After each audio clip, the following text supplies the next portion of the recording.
where we do not believe that avocado toast can save the planet or the world will end, because cars use gasoline. You won't hear that Wi-Fi is a basic human right, or that billionaires are secretly supervillains. Here, we do not believe that electric cars run on hopes and dreams.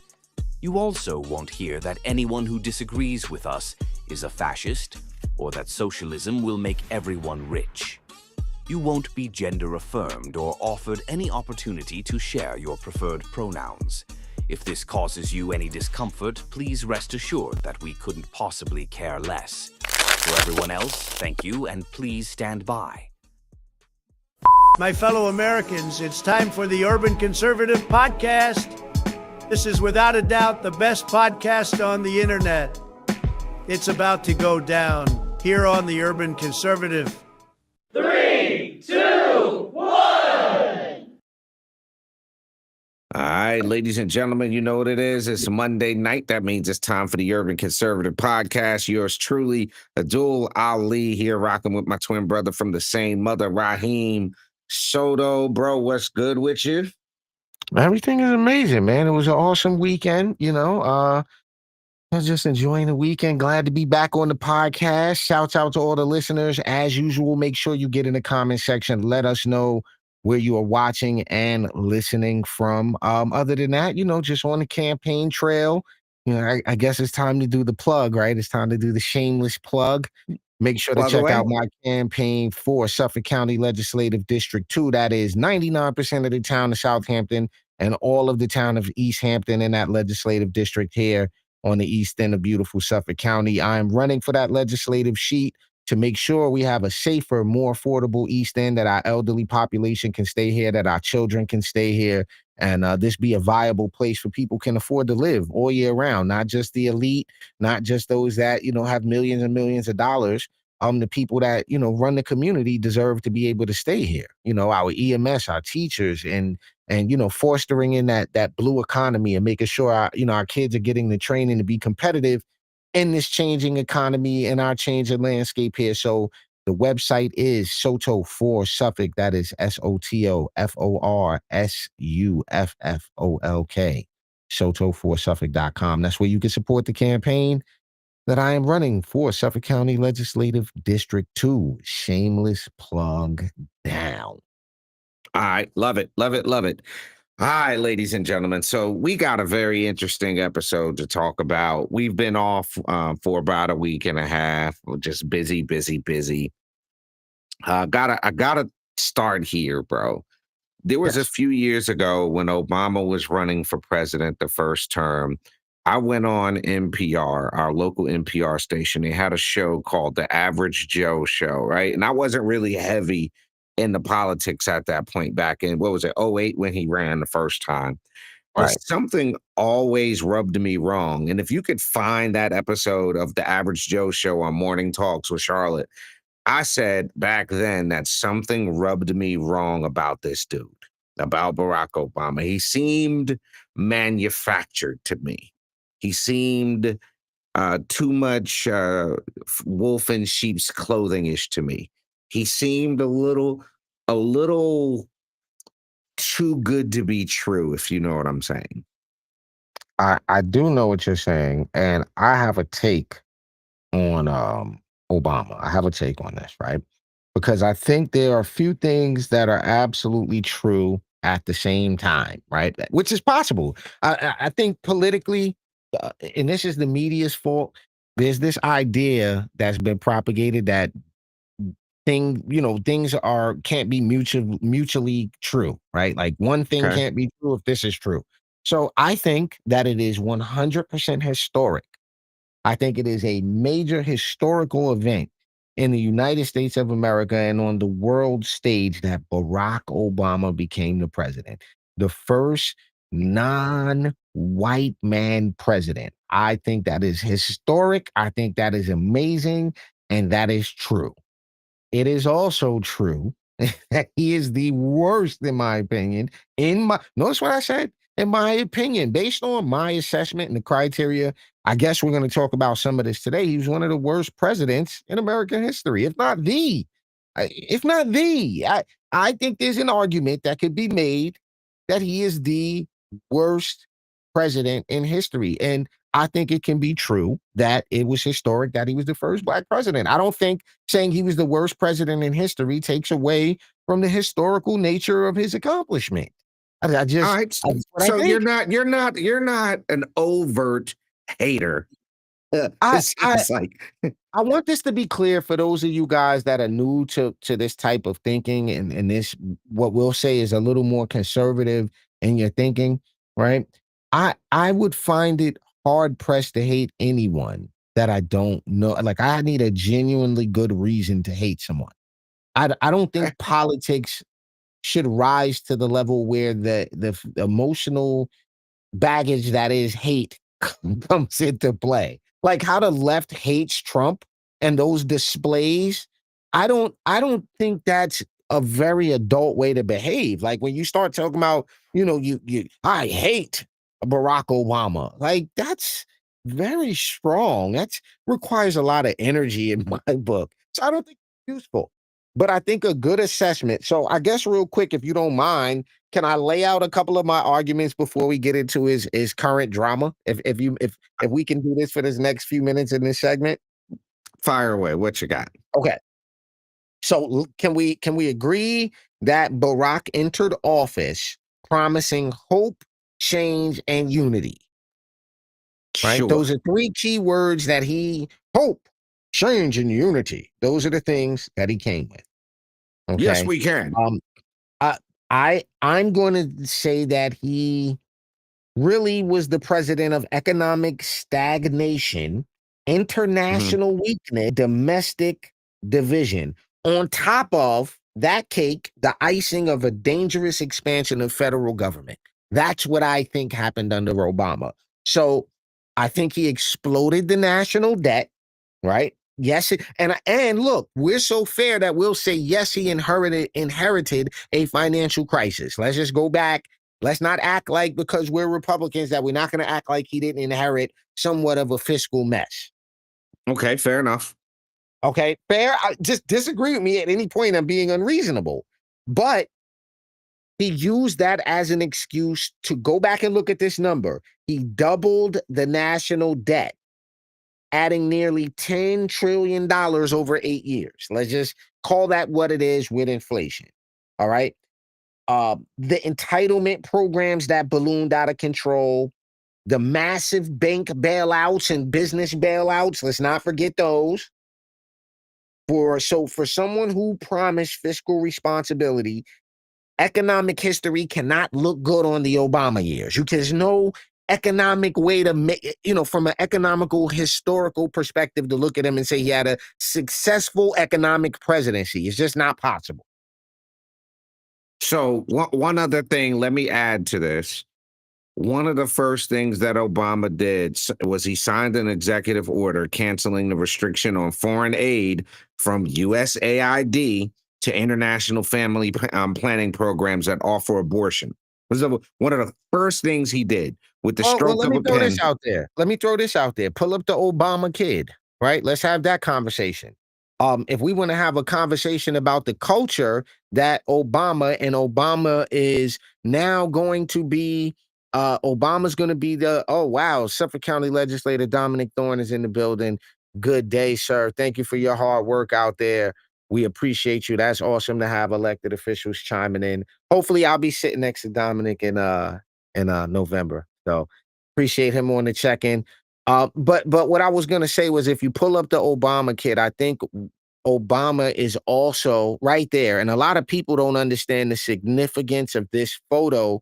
And this is a cultural issue. So a lot of the times politically, we're talking about the left issuing in this culture where we have a lot of a lot more gay pride, not even gay pride, but the LGBTQ argument, the pronoun argument. I think Yeah. Obama ushered that in with this kid. And a lot of Yep. people seen this under the guise of Obamacare, but a lot of people never followed up to see that this was where we started with the transgender surgeries and mutilating our young men and women. Started right here in this photo. That's why he's standing there. That's why that young man is in the photo. He would later on, if you pull up the later on that's photo him. of him. That's that boy right there. So I think the for a lot of reasons, right? This presidency, I think the line between the historical precedents that is a non-white man president cannot overshadow these type of facts, right?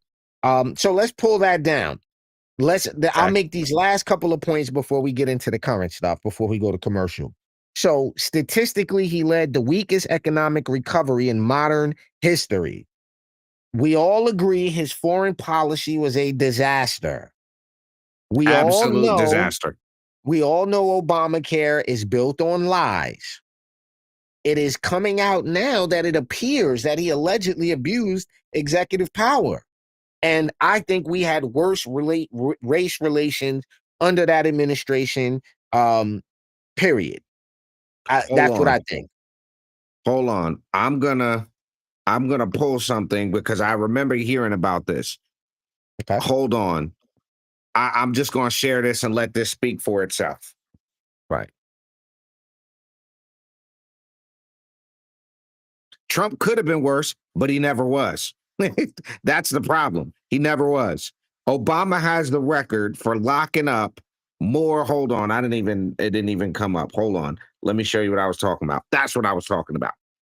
Obama used the Espionage Act to put a record number of reporter sources in jail, and Trump could be even worse. You see the play, but Trump was not, in fact, worse. Trump was not, in fact, worse. But I say this, and before we get on to the next segment, I say this because it's sad how the media has become the political arm of any party. The media should be a non-biased outlet providing information to people. It should not be used as a means of propaganda for either party. Now, I could understand having your network, and obviously, if you're owned by somebody who's more right-leaning, that you would, I understand business. I get that. right. But, at the end of the day, news should just be that. It should be like what I say in the newspaper business. We report the news. We don't make the news.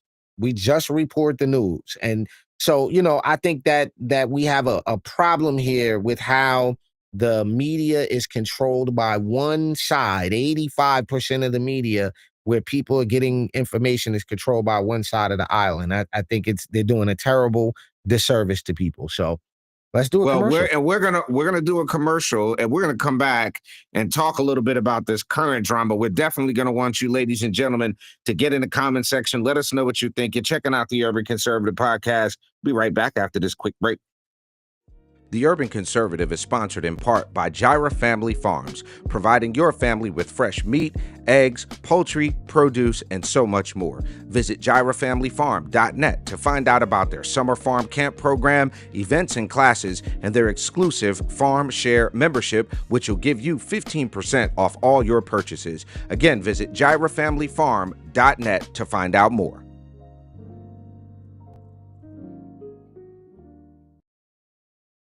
All right, ladies and gentlemen, you're back on the Urban Conservative Podcast.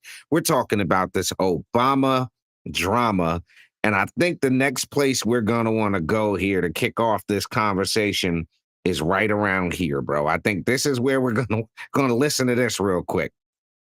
We have referred and will continue to refer all of these documents to the Department of Justice and the FBI to investigate the criminal implications of this. For even former The President evidence, Obama? correct. The evidence that we have found and that we have released directly point to President Obama leading the manufacturing of this intelligence assessment. I don't think she's BSing, bro. I just There's a few things here. There's a few things here that are important, right? And I say this because, again, and while we're talking about this, I don't think it should be understated how important local elections are and how this stuff works its way up. Now, I know that might seem disconnected from talking about Obama, but it's really not, because what happens is this. there are a group of people who are not messing around when it comes to America. Like, yo, Ali, you No, understand what I'm saying? we are some of those people. You know, We don't play when it comes to America. And so the idea that you would undermine and really the will of the people, it's the subvert. I hate to say this, and this is just so I really don't like to say this, Ali. I feel so bad, like, and we talk about this off air. Sometimes we'll be in public, and it's just painful how bad people have been hoodwinked about certain things when it comes to politics. And the treatment that President Trump and his family have had to endure is absolutely disgusting. I mean, the vitriol on the side, just think about what we've been through as supporters of the president, right? And there's people that's obviously been through worse stuff, right? People in jail, like, but just think about what we've been through and think about why that attitude persists. But that doesn't exist for Obama. That disdain doesn't exist for the leadership in places like Chicago, where the same people that'll get on the internet and promote the idea that cops and law enforcement are out here to hurt black and brown communities and that ICE is out here to just take innocent people, right?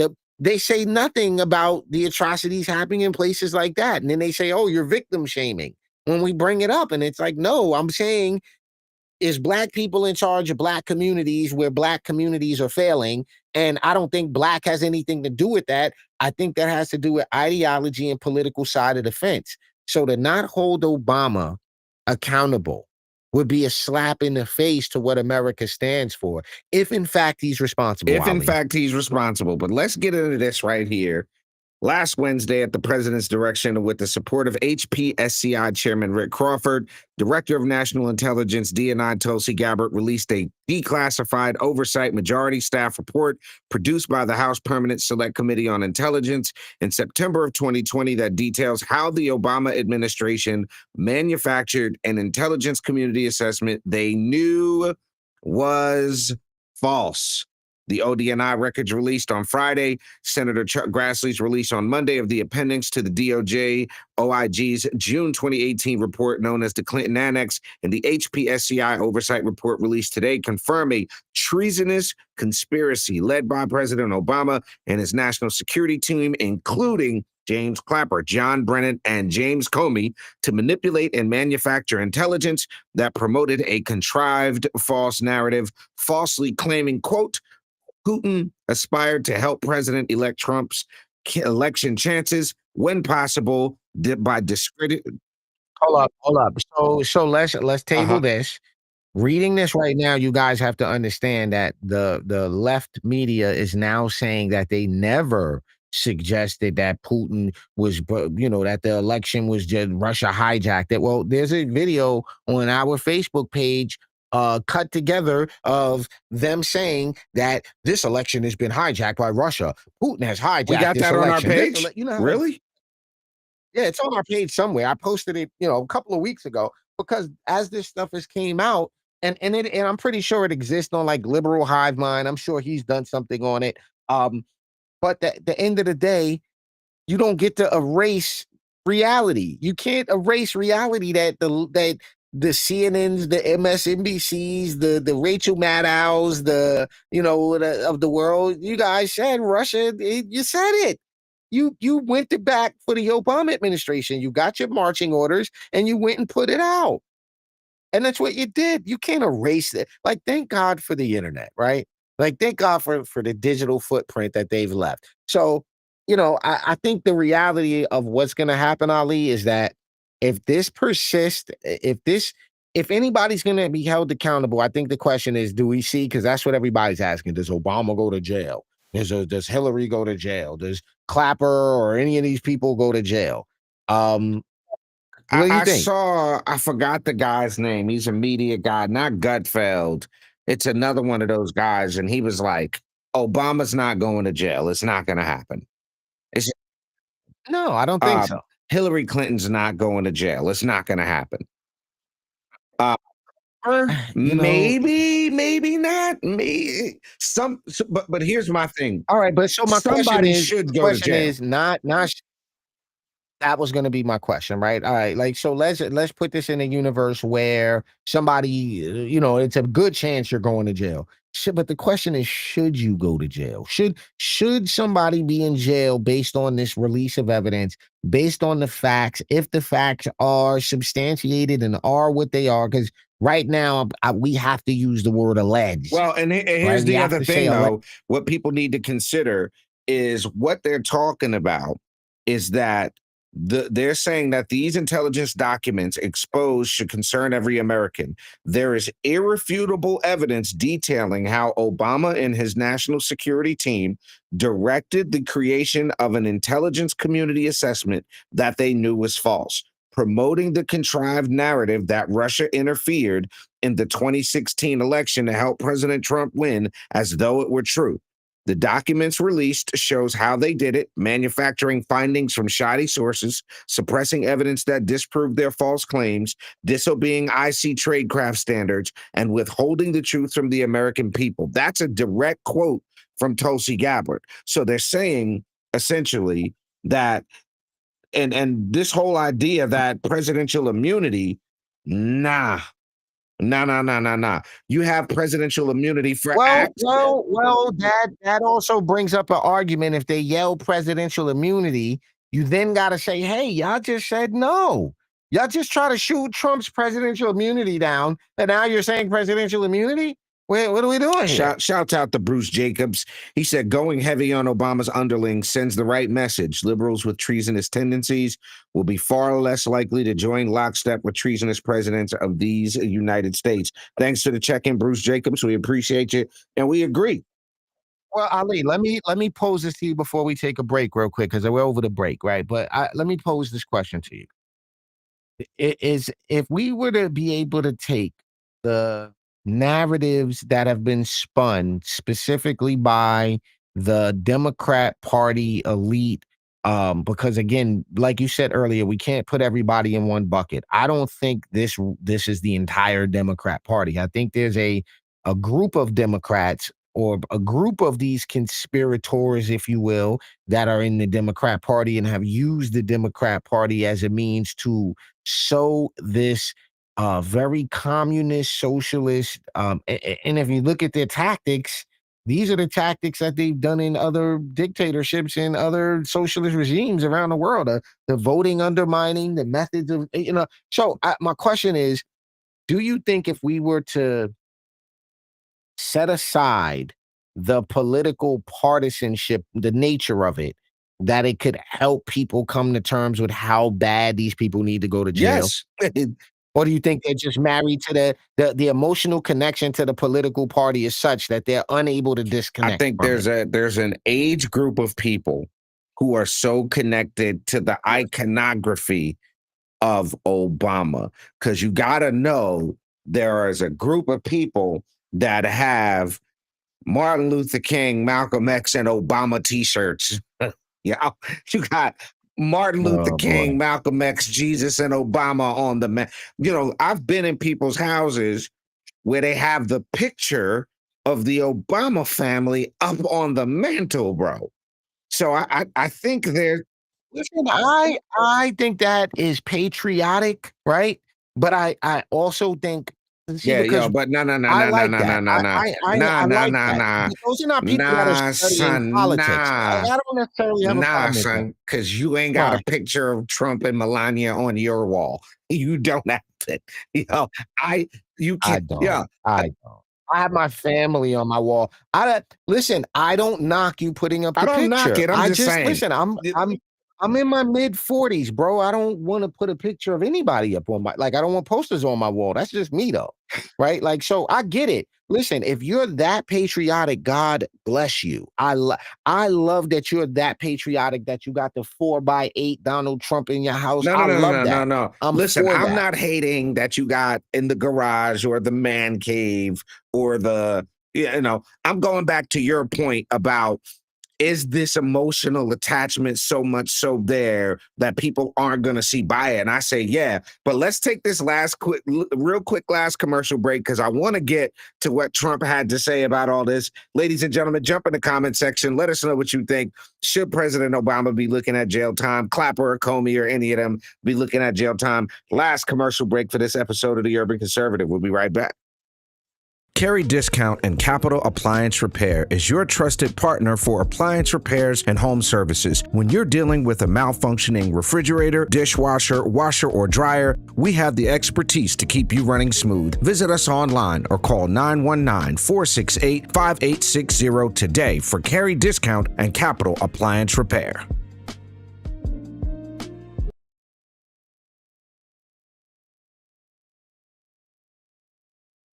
All right, y'all, we're back on the Urban Conservative Podcast.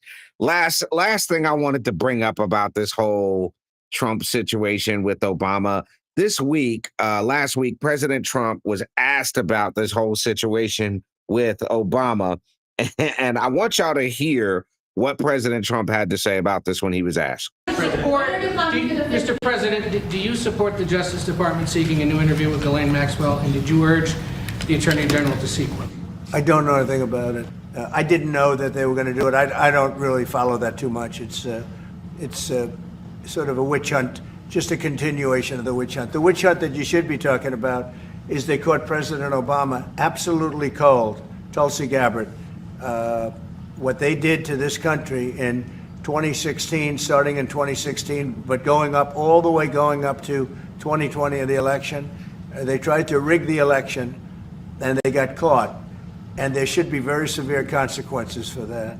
But it's time to start, after what they did to me, and whether it's right or wrong, it's time to go after people. Obama's been caught directly, and Biden was there with him, and Comey was there, and Clapper, the whole group was there. Brennan, they were all there in a room. But the leader of the gang was President Obama, Barack Hussein Obama. Have you heard of him? This was treason.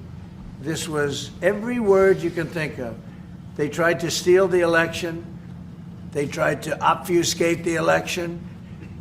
And it's the most unbelievable thing I think I've ever read. So there, look, he's calling it straight up and down treason.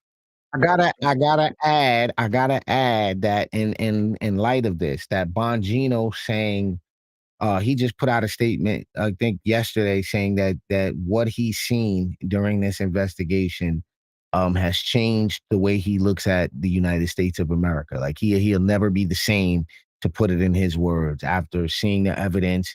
And he didn't directly say about Obama or anything. He just said, what I've seen, related to this whole thing, I will never be the same after this. So I think we should hold people accountable. The idea that you can do something like that and get away with it is nauseating to me, bro.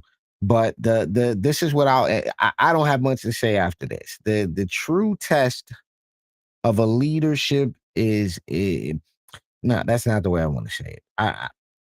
Like, results matter, right? At the end of the day. So for all the rhetoric, all the celebrity worship surrounding Obama, we're left with something far less inspiring, right? He had a terrible economy, crazy executive overreach. He emboldened our foreign adversaries, right? But history should not be written in hashtags and photo ops. That's what I'm going to say. Right? That can't win. The legacy of this gentleman is terrible. Yes, he had a historic election. He won a historic election. So yes to that. I salute him for that. Right? Is that salutable? I guess. I mean, okay. Right. He became the president of the United States. You have to salute that. I mean, yes? Okay. I mean, but that also goes for George Bush. Salute. He became the president. But that also goes for Donald Trump. Salute. You became the president. I think I think you're right, but I think that there's a grain of salt, and I'm not minimizing it, but there's a grain of salt because what good is becoming a doctor if you become Kevorkian? What good? So you're right, but I think yes, you're correct. There's no other way All to right. look at it. Ladies Yeah. and All right. gentlemen, you I'll see leave it on the there. screen. tuconservative.com is the website. Support what we do here on the Urban Conservative. You can sponsor an episode, sponsor a show. We need your help. We're coming up on midterms. Think Before You Vote is our major national initiative ad campaign designed to help urban voters consider issues and policies. If you want to support what we do here, again, tuconservative.com is the website, $ TU Conservative on Cash App. We appreciate all the love and support we get from across the country, averaging about 1 million views a day. We need to keep it up. We need your support to do that. For my twin brother, Raheem, Architect Soto, this is Abdul Ali. You've been checking out the Urban Conservative Podcast. Get in the comments. Let us know what you think. Should Obama, Clapper, Brennan, Comey, should they be in jail? Let us know what you think. Y'all have a positive